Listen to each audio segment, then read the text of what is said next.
Paano paramihin ang bunga ng sigarilyas? Hello mga ka-agri. Sa video na to, ituturo ko po sa inyo yung simpleng paraan na ginagawa ko kung paano ko naparami yung bunga ng sigarilyas. At pag-usapan na rin po natin sa video na to yung mga frequently asked questions tungkol sa sigarilyas o wing bean. Coming up. Itong sigarilyas po ay pamilya ng mga legumes.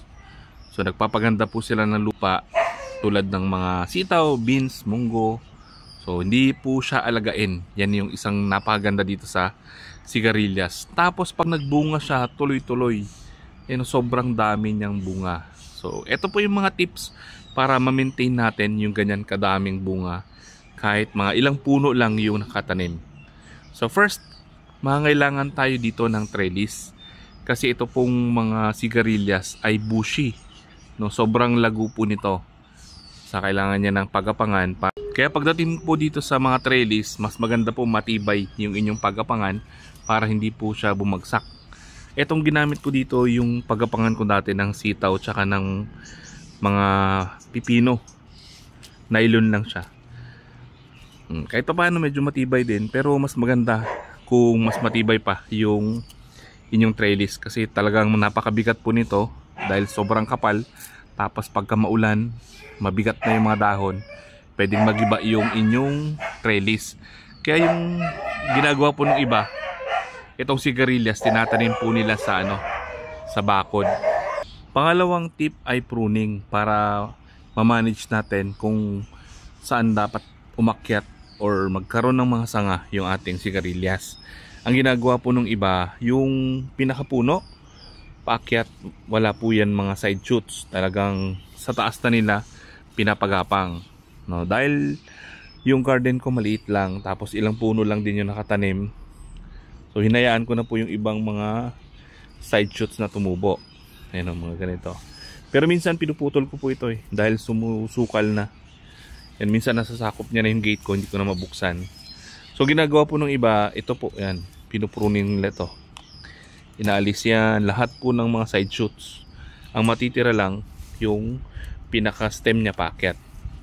Ito pala yung katawan ng sigarilyas. Nagiging puno.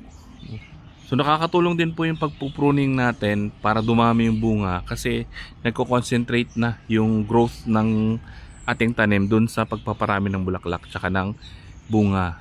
Tapos dahil konti yung mga dahon, nakaka-penetrate po yung sunlight kaya nakakadagdag din siya sa pag-produce niya ng mga bulaklak at bunga.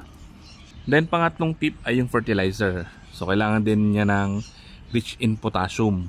So yung swamp fertilizer natin, yan po yung pinangdidilig ko dito. So hindi na ako bumibili ng mga fertilizer sa mga agri-supply. Kaya nakakatipid po ako dito. Galing lang po sa mga balat ng gulay, balat ng prutas na nilalagay ko doon sa swamp fertilizer. Yan po yung pinangdidilig ko sa aking mga halaman.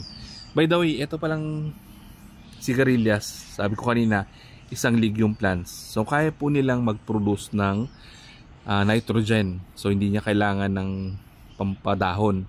Kasi po yung ugat ng mga legumes ay tinitirhan ng mga nitrogen fixing bacteria doon po sa lupa sa kanyang ugat. Itong mga nitrogen fixing bacteria, sila po yung may kakayahan na i-convert yung nitrogen sa hangin para maging ammonia. So nagagamit po ng halaman yung ammonia para pagandahin yung kanyang mga dahon. Next tip ay yung palagiang pag-harvest. Hindi lang po siya limited dito sa sigarilyas, applicable siya sa lahat ng mga klase ng gulay. Kailangan po tuloy-tuloy yung pag-harvest natin. Kasi once na nag-matured yung bunga, ang mangyayari dyan, babagal na yung pag-produce ng halaman ng mga bulaklak at bunga. Kasi nature po ng halaman, pag feeling niya na malapit na siyang mamatay, magpuproduce na po siya ng mga seeds na magpapatuloy ng kanyang susunod na generation. So dahil nahinugan siya, akala niya matatapos na yung buhay niya kasi nga may mga pinapahinog na siyang mga bunga at pinapamatured na seeds. Kaya unti-unti na yung paghina ng tanim. So yan po yung wag na wag yung gagawin. Yung mahinugan po yung ating mga tanim. So ito po sa sigarilyas, medyo mahirap siyang bantayan kasi masukal. tapos sobrang dami ng dahon, hindi po makita minsan yung mga bunga. Yan. Pero hanggat maaari, pitasin na natin yung mga bunga. So minsan hindi ko na po siya pinapalaki ng gusto. Minsan mga ganito lang siya, pinipitas ko na para mas crunchy yung bunga ng sigarilyas.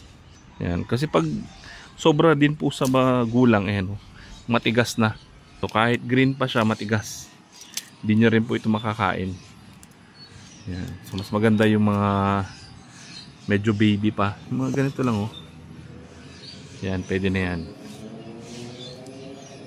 Ngayon, sagutan naman po natin yung mga frequently asked questions.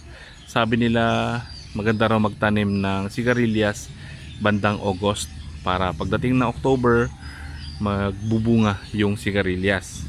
So actually, ang totoo po dyan, walang pinipiling buwan yung sigarilyas. Kahit anong buwan, pwede tayo magtanim. Kahit summer, makakapag-harvest tayo. Kahit pa December, may makakapag-harvest din tayo. Matagal lang po talaga magbunga yung sigarilyas. Inaabot siya ng mga 60 to 90 days, 2 buwan hanggang 3 buwan bago siya magbunga. Gaano naman katagal yung buhay ng sigarilyas? Ito po ay kinukonsider din na perennial plant kasi pwede natin siya ma-harvestan ng tuloy-tuloy sa mahabang panahon. So minsan po inaabot ito ng mahigit pa sa 1 taon, yung iba umaabot ng 2 taon. So depende po sa panahon, tsaka depende rin sa pag-aalaga. Paano naman daw pagdating sa pest management? Ano ba yung mga pang spray natin dito sa sigarilyas? Ang napansin ko po, ang maganda dito sa tanim na sigarilyas, wala siya masyadong peste. Ayan, so dito po hindi ako nag-i-spray ng mga insecticide. Kahit po yung mga organic spray ko, hindi ko na siya ini-spray. Kung makikita natin, walang sira yung mga bunga, wala rin sira yung mga dahon. So maganda sa kanya, hindi siya sakitin tulad ng ibang mga tanim, tulad ng sitaw at ng iba pang mga crops. Then isa pang napansin ko sa kanya, matibay siya kahit sa baha.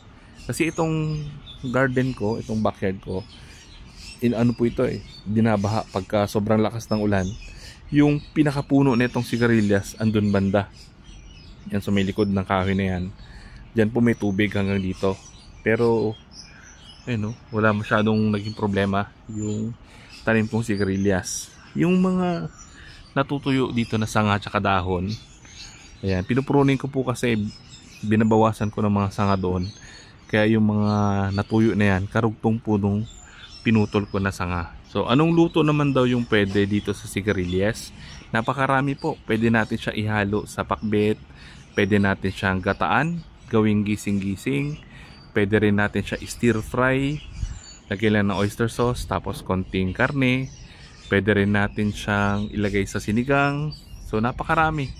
Tapos ang maganda sa kanya, napakabilis niyang pabungahin, kaya halos hindi kayo maubusan ng sigarilyas. So ito po dito sa garden ko, ilang puno lang yung nakatanim, halos na iistakan pa kami ng sigarilyas. Halos sa araw-araw meron kaming na-harvest dito sa akin backyard garden. Pwede bang kumuha ng pantanim galing sa bunga? Yes, pwede po. Karamihan ng mga variety ng sigarilyas ay open pollinated. Pwede natin siya kunan ng pantanim. Kailangan lang po mahinog ito. Maging kulay brown, tumanda siya, gumulang, hanggang sa maging kulay brown, hanggang sa matuyo. Saka natin siya makukunan ng pangtanim. So sana po nagtanim din kayo ng sigarilyas para meron kayong source ng gulay pang dagdag ulam. Hindi na kayo gagastos pa. And sana po nakatulong information na to tungkol sa sigarilyas. And sana po tulungan nyo kami i-share my information para makatulong po tayo sa iba. Maraming salamat po. Happy farming!